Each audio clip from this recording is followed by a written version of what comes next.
అలసిన మీ శరీరానికి శక్తి, బలం, ఆరోగ్యం కావాలా? Second shilajit resin.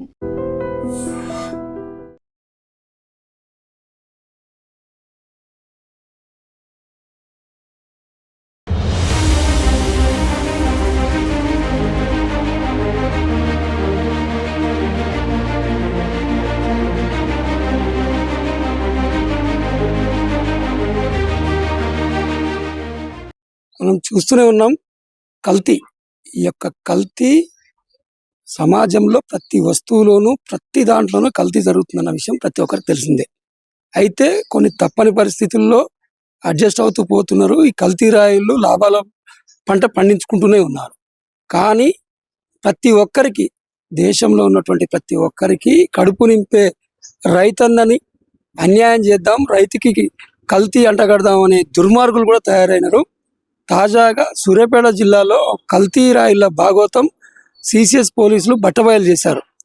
మరీ దారుణమైన విషయం ఏంటంటే, పత్తి గింజల్ని కంపెనీలు, ప్రధానమైనటువంటి ఏ కంపెనీలు ఉన్నాయో ఆ కంపెనీల పేరుతోని కల్తీ విత్తనాలు తయారు చేస్తూ అమాయక రైతులకు అంటగడుతూ రైతుల్ని నిండా ముంచుతున్నటువంటి ఓ ముఠాని సూర్యాపేట జిల్లా మోతే పోలీసులతో కలిసి సిసిఎస్ పోలీసులు అత్యంత చాకచక్యంగా పట్టుకున్నారు. అయితే ఈ కల్తీ రాయిల విచారణలో భాగంగా దారుణమైన సంఘటనలు బయటకు వచ్చాయి.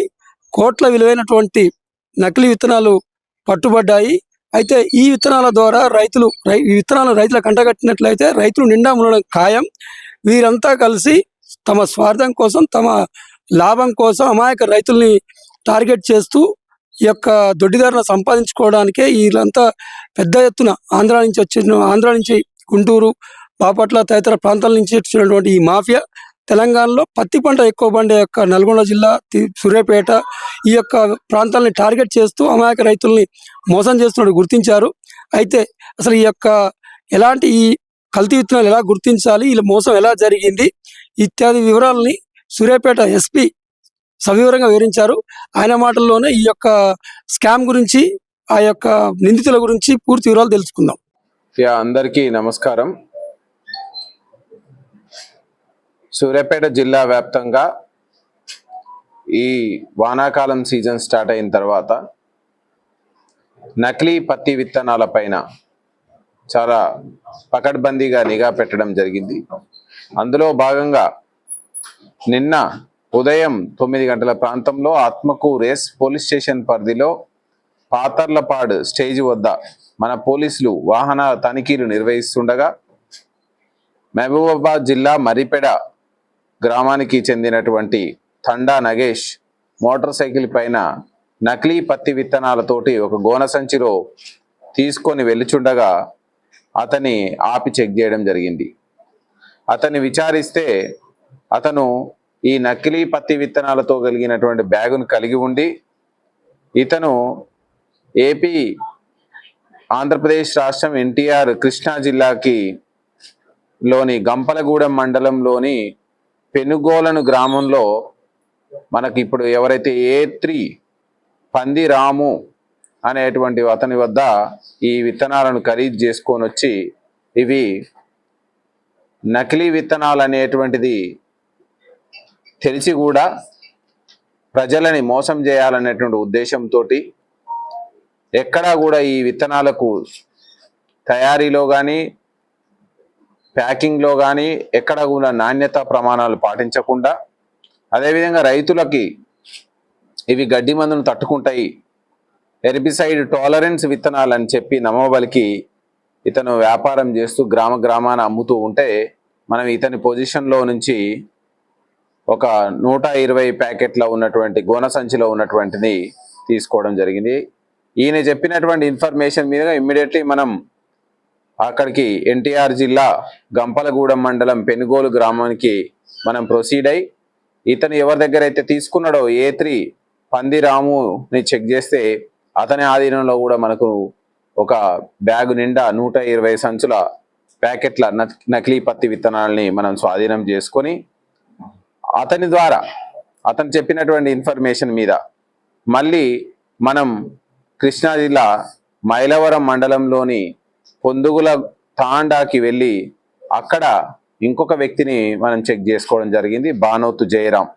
అతని షాపు వద్ద నుంచి అక్కడ ఉన్నటువంటి గుంటూరు జిల్లా, అతని షాపు దగ్గరనే ఉన్నటువంటి గుంటూరు జిల్లా బాలాజీ నగర్కి చెందిన తరిగొప్పల శ్రీనివాసరావుని కూడా పట్టుకొని A5 వీళ్ళ జయరాం షాప్లో ఉన్న దాదాపు 37 బస్తాలని, మనం ఒక్కొక్క బస్తాలో 120 ప్యాకెట్లు, అంటే ఒక్కొక్క బస్తాలో 60 కేజీల నకిలీ పత్తి విత్తనాలని మనం స్వాధీనం చేసుకోవడం. మొత్తం ఈ A2 తండా నగేష్ని, A3 పంది రాముని, A4 బానోత్ జయరాం, A5 తరిగొప్పల శ్రీనివాసరావు వీళ్ళందరినీ కూడా మనం తీసుకొని రాత్రి విచారణ కంప్లీట్ చేసుకున్న తర్వాత వీళ్ళందరూ కూడా ఈ నకిలీ పత్తి విత్తనాలని మామూలు రైతులకు ఎక్కడా కూడా అనుమానం రానివ్వకుండా, అసలు విత్తనాలకి ఎలాంటి అనుమానం లేకుండా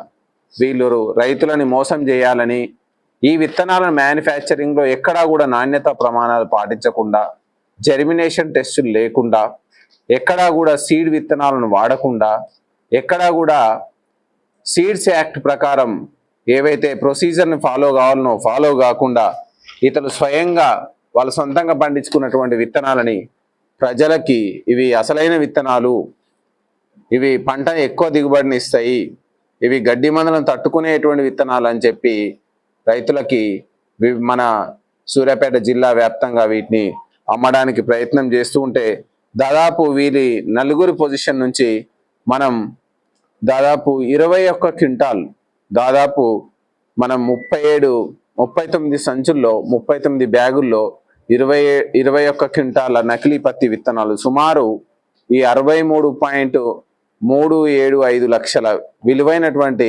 మెటీరియల్ని మనం స్వాధీనం చేసుకోవడం జరిగింది. ఇందులో వివరాల్లోకి వస్తే, ఈ A2 నుంచి A5 తండా నగేష్, పంది రాము, బానోతు జయరాం అండ్ అదేవిధంగా తరిగొప్పల శ్రీనివాస్ వీళ్ళందరూ కూడా ఈ మాగులూరి సాంబశివరావు అని బాపట్ల జిల్లా ఇంకోల్ గ్రామానికి చెందినటువంటి వ్యక్తి దగ్గర ఈయన ఆధీనంలో ఈ విత్తనాలను తయారు చేసి వీళ్ళందరికీ సప్లై చేస్తూ రాష్ట్ర వ్యాప్తంగానే కాదు ఇతర రాష్ట్రాల్లో కూడా ఈ నకిలీ విత్తనాలని వ్యాపారాన్ని చేయవలసిందిగా ఇతను ఆదేశిస్తూ, ఇతని ఆదేశానుసారంగా మనకు ఇన్ఫర్మేషన్ ఉంది. ఇందులో మనం ముఖ్యంగా గమనించాల్సింది ఏంటంటే, ఈ నకిలీ విత్తనాలు అనేవి అసలు విత్తనాలకి ఎలాంటి అనుమానం లేకుండా కనిపిస్తాయి. రైతులు మోసపోవడానికి అనుమానం ఉంటుంది. ఇవి పంట వేసిన తర్వాత గడ్డి మందును తట్టుకోవడానికి అవకాశం ఉందని చెప్తారు. కానీ వాస్తవానికి ఇవన్నీ కూడా ఎక్కడ కూడా ప్రమాణాలు, నాణ్యతా ప్రమాణాలు, దీనికి సంబంధించినటువంటి పర్మిషన్లు ఎక్కడ కూడా లేవు. వీళ్ళు సొంతగా వీటిని విత్తనాలను తయారు చేసుకోవడం, వీటికి కలరింగ్ వేసుకోవడం, అదేవిధంగా వీటిని స్వయంగా వాళ్ళు ప్యాకింగ్ చేసి గవర్నమెంట్కి వివిధ ట్యాక్సుల రూపంలో ఇచ్చే డబ్బులను కూడా అవాయిడ్ చేయడానికి వీళ్ళు పూనుకుంటున్నారు. ఇలాంటి దాదాపు 63.37 లక్షల విలువైనటువంటి నకిలీ విత్తనాలను పట్టుకోవడంలో మనకు సిసిఎస్ ఇన్స్పెక్టర్ శివకుమార్, అదేవిధంగా SI Harikrishna, head constable Vidyasagar Rao, Rajender Reddy, Srinivas, అదేవిధంగా కర్ణాకర్, కానిస్టేబుల్స్ ఆనంద్, మల్లేష్, సతీష్, శివకృష్ణ, ప్రభాకర్. నకిలీ విత్తనాలకు సంబంధించి మనం తీసుకుంటున్నటువంటి టాస్క్ లో ఇంకొక సేమ్ దాదాపు 128 ప్యాకెట్ల విలువ కలిగినటువంటి నకిలీ పత్తి విత్తనాలని మనం మోతే పోలీస్ స్టేషన్ లో నిన్న పట్టుకోవడం జరిగింది. ఇందులో కూడా 2 అఫెండర్స్ ని మనం అప్రహెండ్ చేయడం జరిగింది. ఇవి కూడా ఇందులో మనకు 2 రకాలైనటువంటి విత్తనాలు, అరుణోదయ సీడ్స్, అదే విధంగా ఇంకా వేరే బ్రాండెడ్ విత్తనాలు కలిగినటువంటి సీడ్స్ గా వీళ్ళు చెప్పుకునే 128 ప్యాకెట్లు 58 కేజీలు మనం వీళ్ళ నుంచి స్వాధీనం చేసుకోవడం జరిగింది. ఇందులో వెలుగు శ్రీను, ఇతను రావిపాడు మోతే గ్రామానికి చెందినటువంటి వ్యక్తి. ఇతని మీద నమ్మదగినటువంటి సమాచారం రావడంతో మన పోలీసులు ఇతని ఇంటిపైన తనిఖీ చేయగా ఇతని ఆధీనంలో అడ్వాన్స్ 333 అనే పేరు కలిగినటువంటి నకిలీ పత్తి విత్తనాలు, అదేవిధంగా అరుణోదయ అనే నకిలీ పేరు కలిగినటువంటి విత్తనాలు, వీటిని స్వాధీనం చేసుకోవడం జరిగింది. ఇందులో వెలుగు సీను అనేటువంటి అక్యూజ్డ్ ని మనం సెర్చ్ చేస్తే 98 ప్యాకెట్లు అతని ఆధీనంలో మనకు దొరికినాయి. అతన్ని విచారించి అతని బంధువు ఎన్టీఆర్ జిల్లా సేమ్ మైలవరం మండలానికి చెందినటువంటి చర్లపల్లి శాతవాహన, ఇతను కూడా సీడ్స్ వ్యాపారం చేస్తూ ఉంటాడు. ఇతని ఆధీనంలో 30 ప్యాకెట్ల విత్తనాలని మనం సీజ్ చేసుకోవడం జరిగింది. ఈ ఇద్దరు నిందితుల దగ్గర దాదాపు 128 ప్యాకెట్లు 58 కేజీల కలిగినటువంటి ప్యాకెట్లు సుమారు 2 లక్షల విలువైనటువంటి నకిలీ పత్తి విత్తనాలని మనం స్వాధీనం చేసుకోవడం జరిగింది. ఇతను చర్లపల్లి శాతవాహన అని నిందితుడు తనకు ఉన్నటువంటి ఫెర్టిలైజర్ షాపులో పనిచేస్తున్నప్పుడు కర్ణాటకకు చెందినటువంటి తిరుమల అనే వ్యక్తి దగ్గర నకిలీ విత్తనాలు తెచ్చి వెలుగు సీనుతో కలిపి అమ్ముతున్నట్లు తెలిపాడు. ఇవి గడ్డి మందును తట్టుకుంటాయి, అధిక దిగుబడిని ఇస్తాయి, తక్కువ రేటుకు వస్తాయి అని మన సూర్యాపేట జిల్లాలో ఎస్పెషల్లీ ఆత్మకూరు, మోతే పరిసర గ్రామాల్లో రైతులకు తిరిగి అమ్ముతూ మనం వీళ్ళందరూ కూడా రైతులను మోసం చేయడానికి, రైతులకి అమాయకమైనటువంటి రైతులని అసలైన పత్తి విత్తనాల రూపంలో నకిలీ పత్తి విత్తనాలను కట్టబెట్టి వాళ్లకు ఈ వర్షాలు సరిగా వచ్చినా రాకున్నా పంటలు వండుతాయి, గడ్డి మందును తట్టుకుంటాయని నమ్మబలికి వాళ్ళందరినీ మోసం చేయడానికి ప్రయత్నిస్తున్న వీళ్ళందరినీ మనం పట్టుకోవడం జరిగింది. ఇందులో A3 ఎవరైతే ఉన్నారో అతను తిరుమల్, కర్ణాటక రాష్ట్రం. ఆయనని మనం మళ్ళీ తదుపరి అప్రహెండ్ చేయాల్సి ఉంది. అతన్ని కూడా త్వరలో పట్టుకొని మనం వీళ్ళని జ్యుడిషియల్ రిమాండ్కి పంపడం జరుగుతుంది.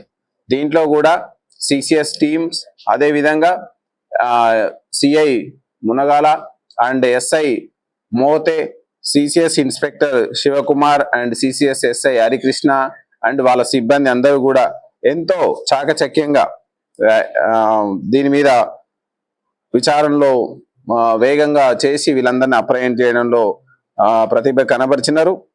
అదేవిధంగా ఈ సందర్భంగా మీడియా ద్వారా సూర్యాపేట జిల్లా వ్యాప్తంగా ఉన్నటువంటి ప్రజానికానికి తెలియజేసేది ఏంటంటే, ఎప్పుడు కూడా ఎవరు కూడా నకిలీ విత్తనాలు కొని మోసపోవద్దు. నకిలీ విత్తనాలు అనేవి మనం తీసుకొని నాణ్యతా ప్రమాణాలు లేనటువంటి విత్తనాలను మనం తీసుకొని ఈ వర్షాకాలంలో విత్తుకుంటే మనకు ఇంకా 3-4 నెలల తర్వాత మనం అందరం కూడా వాళ్ళంతా రైతులు కష్టపడి పంట చేసి సరైనటువంటి దిగుబడి రాని సందర్భం కనిపిస్తుంది. కాబట్టి మీకు దగ్గరలో ఉన్నటువంటి వ్యవసాయ అధికారులు సూచించేటువంటి పత్తి విత్తనాలు, మిర్చి విత్తనాలు, వడ్ల విత్తనాలు ఏవైనా కూడా వ్యవసాయ అధికారులు మనకు చుట్టుపక్కల తెలిసిన వాళ్ళు సజెస్ట్ చేయిస్తే మనకు అందుబాటులో ఉన్న షాపులో అది బిల్లులు తీసుకొని ఆ బిల్లులు ప్రిజర్వ్ చేసుకోండి. ఒకవేళ మనం అథెంటికేటెడ్ విత్తనాలు తీసుకొని మనం వేసి సరైన దిగుబడి రాకున్నా మనం ఆ బిల్లుల రూపంలో ఉన్నప్పుడు మనం కనీసం పరిహారం పొందడానికి అవకాశం ఉంటుంది. ఈ నకిలీ పత్తి విత్తనాలు వేయడం మూలంగా మనకు దిగుబడి రాకపోగా మన పెట్టుబడి మొత్తం నష్టపోవడమే కాదు, తరువాత మనం అడగడానికి కూడా అవకాశం లేకుండా పోతుంది. దయచేసి మీరందరూ గమనించి అసలైనటువంటి 1-2 సార్లు చెక్ చేసుకున్నటువంటి విత్తనాలను మాత్రమే వాడి మీరు ముందుకెళ్ళాలి. తక్కువ రేటుకు వస్తున్నాయనో లేకపోతే ఎక్కువ మొత్తంలో తక్కువ రేటుకు ఎక్కువ మొత్తంలో ఎక్కువ క్వాంటిటీలు వస్తున్నాయనో లేదా గడ్డి మందులు తట్టుకుంటాయనో, ఇంకా గడ్డి మందులు తట్టుకునేటువంటి మందులు మనకు రాలేదు. అలాంటి మందులను వాడడం అనేది నిషేధం. ఇది పర్యావరణానికి హాని కలిగించేవి. ఇవి సీడ్స్ యాక్ట్ ప్రకారం, అదేవిధంగా ఎన్విరాన్మెంటల్ ప్రొటెక్షన్ యాక్ట్ ప్రకారం ఇది నేరము. కాబట్టి వీటి జోలికి వెళ్లకుండా ఈ దళారులు చెప్పేటువంటి మాటలు, ఈ విత్తనాలు నకిలీ విత్తనాలు తయారు చేసి అమ్మేటువంటి వ్యాపారుల మాటలు వినకండి.